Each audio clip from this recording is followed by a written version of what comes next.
Assalamualaikum and have a good day. We are from Group 5 and today we will present about Islamic macroeconomics.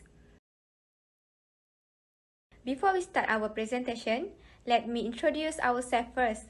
My name is NASUHA binti SHARIFUL BHARI. I am AMALIENA binti Cik Abdul Rahim. My name is FATIN NURWAHIDAH binti SHAUKI AUDAH. My name is AISHAH binti MOHAMMAD NASIR. Macroeconomic goals, content and scope.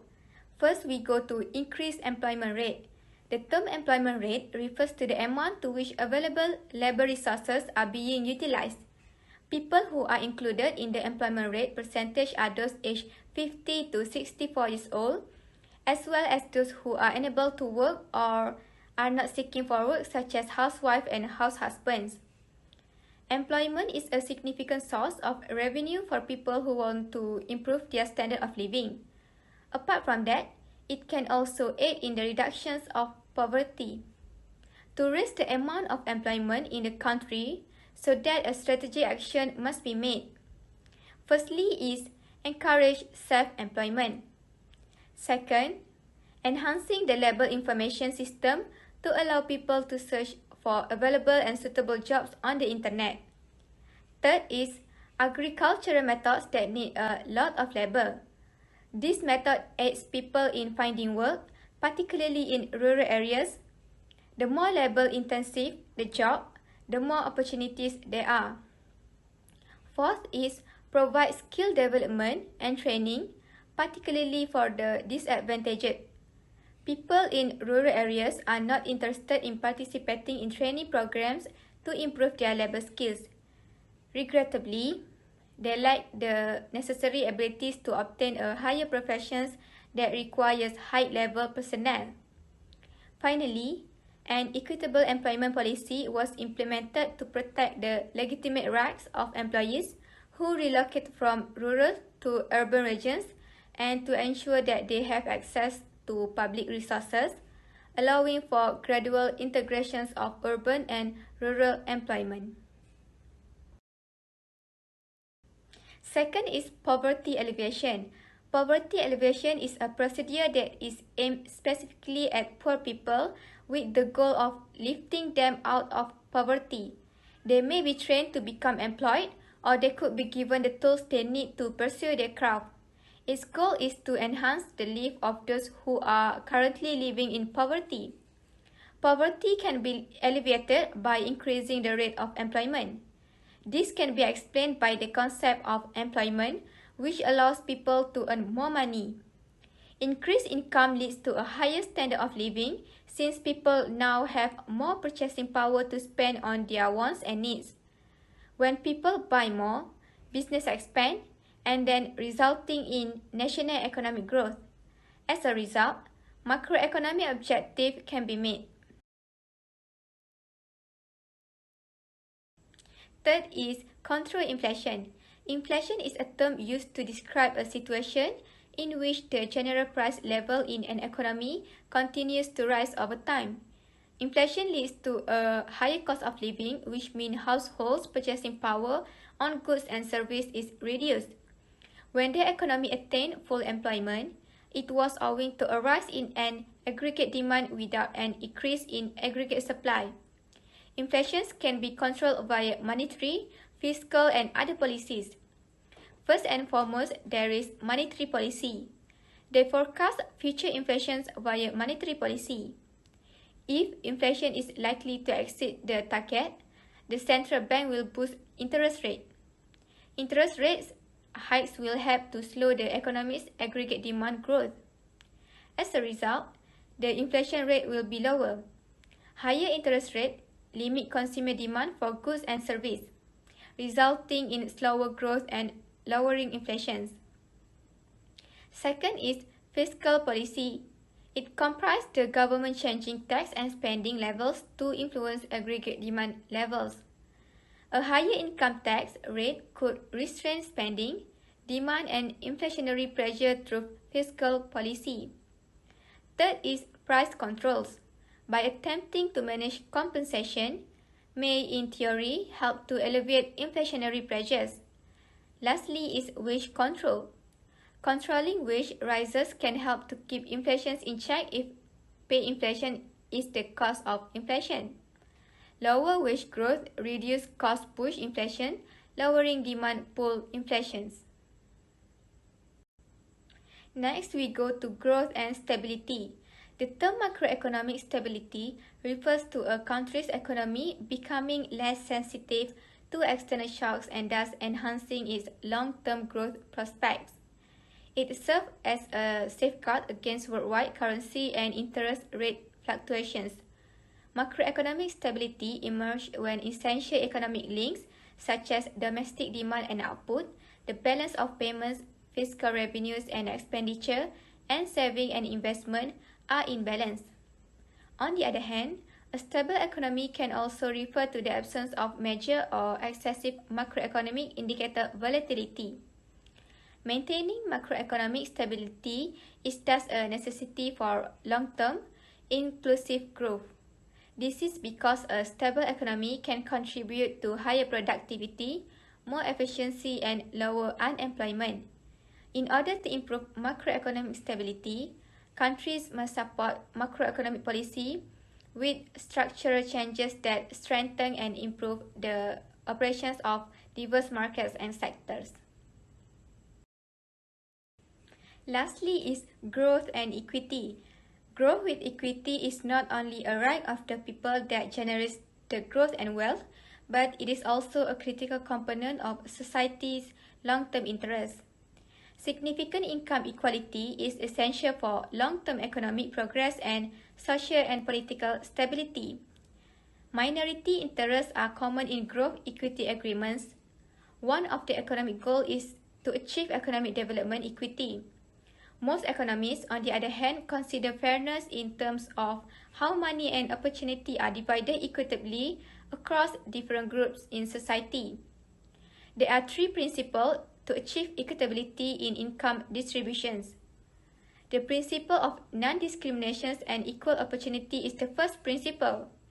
It is to attain equitability in income distributions. The second principle is equal opportunity.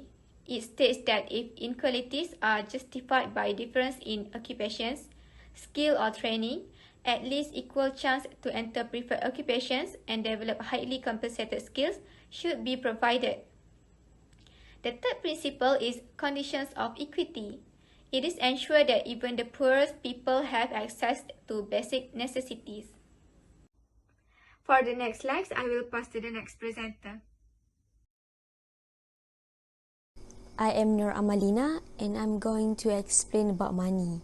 Money is actually a medium of exchange which entails the process of give and takes in the transfer of goods and service with others. This process has played a vital role in the historical of mankind. It is very important because it is a self-sufficiency as a way of life is not really practical. Exchanging of good and service with others is an important process which paved the way for the improvement of one's standard of living. Money has four functions. For the first one is medium of exchange. It is anything that is used to making a payment. Once an object ceases to circulate in the exchange process, it ceases to be money. A good medium of exchange is allowed everyone to exchange their goods and service fast at minimum cost. Second function is unit of account. Makes exchange impractical and almost impossible in market with a large amount of good and service. A good unit of account is one which enables the market participant to express the value of their product and service in a way that reflects their relative desired value against other good and service. It is allow market participants to extract information on the current demand and supply situation. For the third one is store of value. Money must be able to perceive its value in exchange process and allow one to obtain the same value back when the money is transformed back into real good and service. Lastly, as a standard of deferred payment, money is not only useful for spot transactions, but also in specifying future payments for current purchases. For example, paying now and paying later. For example, buying now and paying later. Consequently, the success of money in executing this function is directly related to its success in performing the other two mentioned functions. Money creation in conventional banking system. Bank deposit is the largest component of the money supply.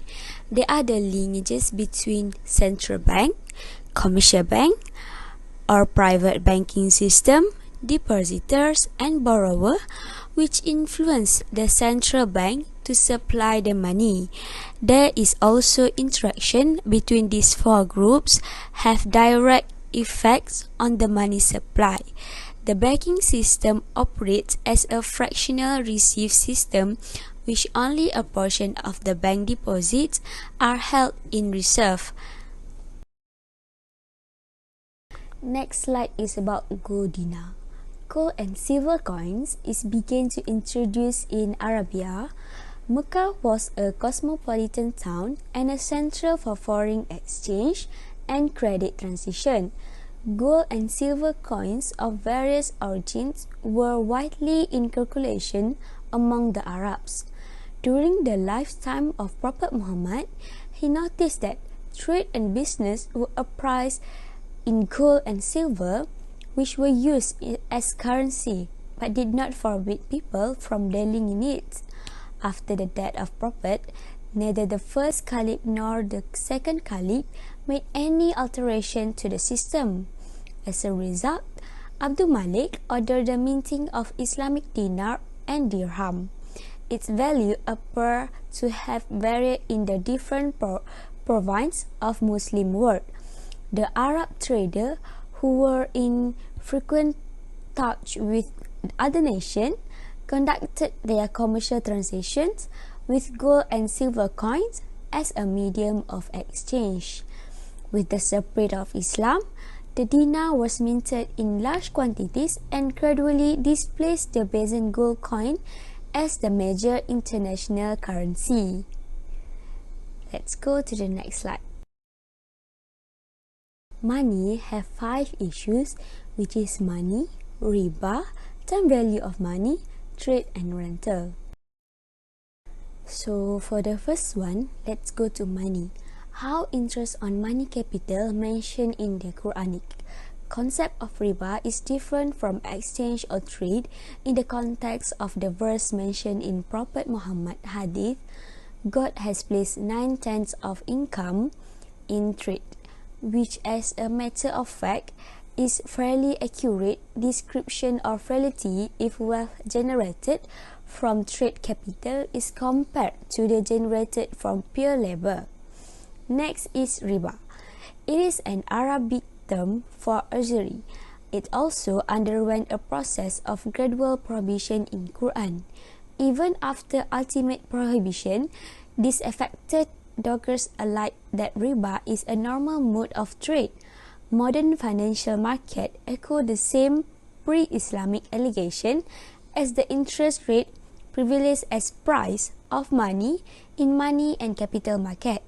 Sharia scholar call loan riba or riba al-gard or riba al-Quran since it has been prohibited by Quran. Precisely, the counterpart of the banking interest rate whose prohibition is the point of departure of Islamic banking from conventional banking. For the third one is time value of money. The concept of time value of money is a basic concept in finance. It says that money today is more valuable than money tomorrow. In other words, the purchasing power of money keep falling, particularly due to inflation in the economy. Next is money has opportunity cost.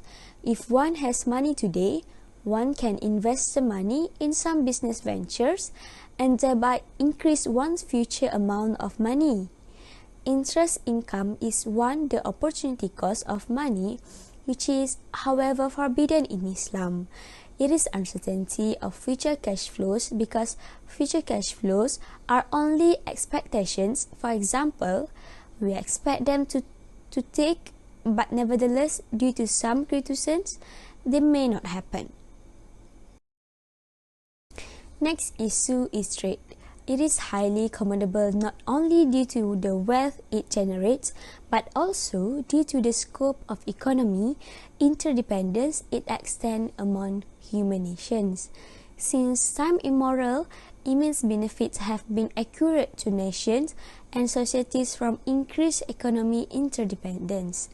Economic interdependence enables people to specialize in different lines of productive activities, thereby facilitating the acquisition of other people's production through exchange and allowing for the development of better quality output.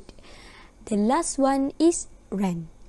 Rental rate under ijara could be adjusted periodically.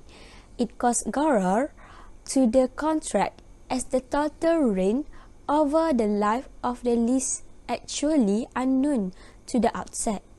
It was required that before the adjustment, notice shall be duly served, which would give the lessee an option to accept or reject the adjustment rent offer for each period.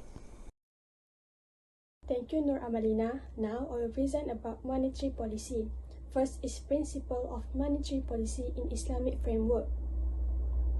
Monetary policy must be a significant component of public policy and Islamic economy, as it is in the capitalist one. However, the objectives and tools must be differ due to the differences in the goals and nature of the two systems, as well as the prohibition on interest in Islam. Despite the fact that it is the key component of the capitalist system, the role of monetary policy should be designed for an Islamic economy and prove how it can be made to function effectively if interest is abolished, and two important instruments of monetary policy in the capitalist economy, the discount rate and open market operation in the interest-bearing government securities, are unavailable.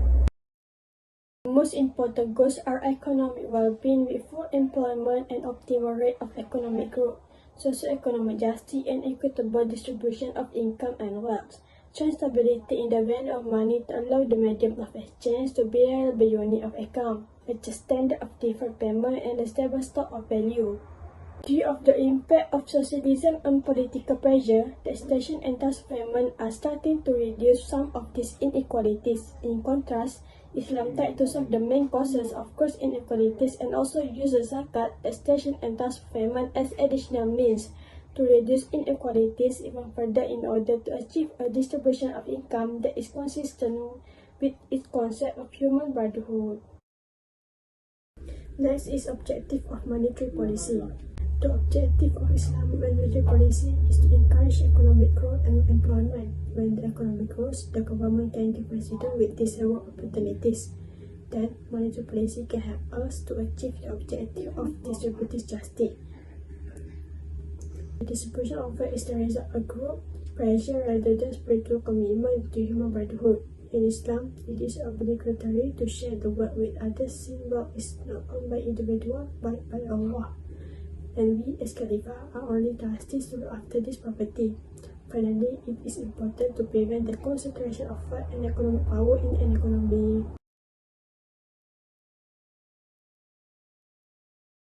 Lastly is instrument of monetary policy. The central bank has three basic monetary policy tools and instruments as it is deposited when conducting monetary policy. This requires reserve ratio, discount ratio, and open market operation are examples of this. These tools are considered first, followed by potential Islamic monetary instrument in the existing modern monetary system. Now, I will pass to the next presenter. Thank you to Fatin. So for today, I will present about the fiscal policy. As you can see in the first slide is about introduction.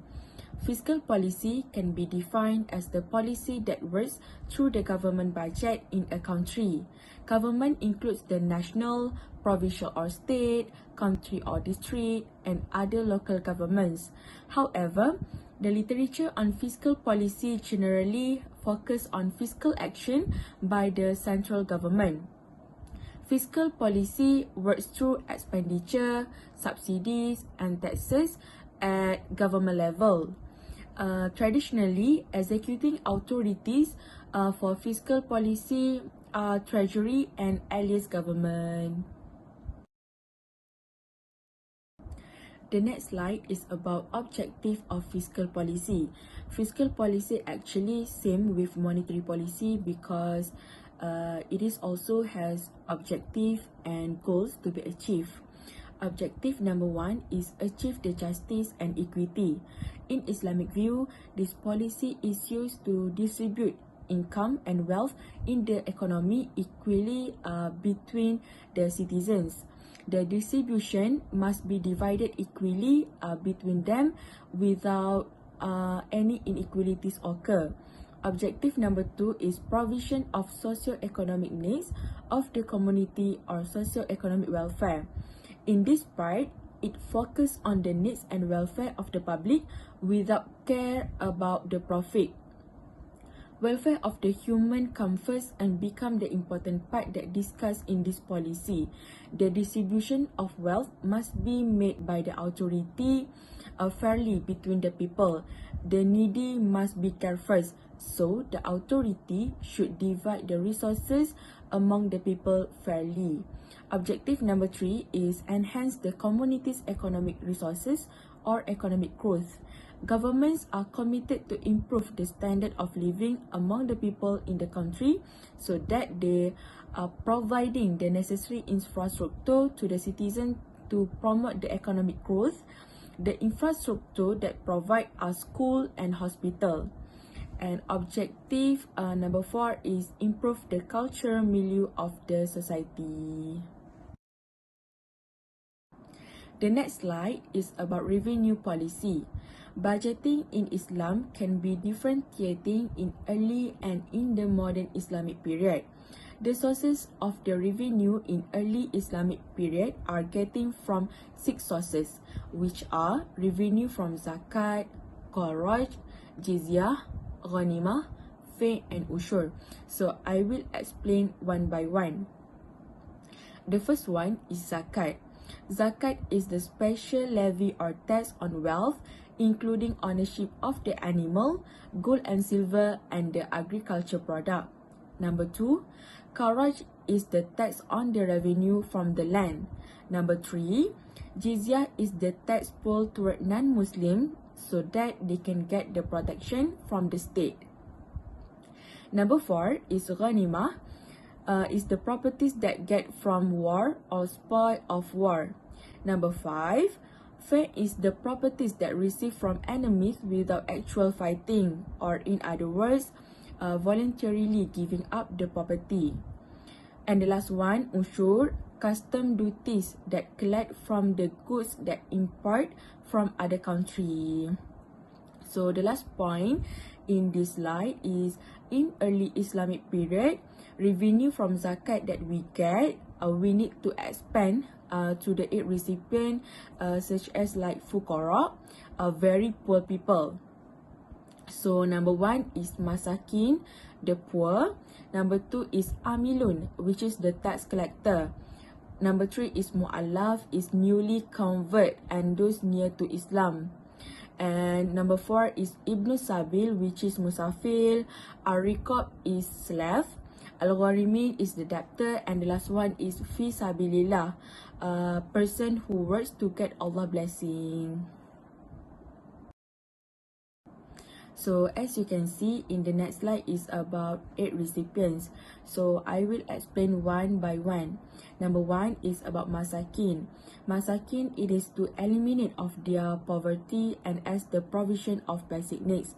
Number 2 is amilun, to help reduce the poverty and fill the basic needs. Number 3, mu'allaf, zakat given as welfare and to make sure they keep near to Islam. Number 4, Ibn Sabil, Muslim that wants to start his journey from his place to another in condition. The journey must be legal in Sharia. The next one is Ar-Riqab, a person who wants to free himself, and zakat is to help him to start a new life. Al-Gharimin is debtor that qualifies to zakat is the person who own debt that give benefit to public. For example, debt to eliminate the misunderstanding between two parties. Then, person who own debt for his benefit can be included in the list of recipients in condition he do not have enough property to cover the debt. And the last one, Fi Sabilillah, it includes distribution in education, military and communication, or any works that doing to get Allah blessing is qualified to get the fund. Budget in modern secular state are generally of two types, which are current budget and capital budget. Current budget is prepared to meet current expenditure on civil administration, defense, debt servicing, and other expenses of current nature. On the other hand, capital budget is prepared to meet for capital expenditure of enduring nature, such as building of infrastructure, health facilities, educational institutions, and more. But budget in the Islamic state is of two types, which are welfare budget and general budget. Sources of welfare budget are zakat and sadaqah, and it is expanded on heads of expenditure mentioned in Quran, which concern mainly the welfare and relief of the poor and have-nots. And the last one, general budget is financed through taxes and non-taxes revenue, while it is spent on all the current and capital expenditure of the state pertaining to its general and administrative activities.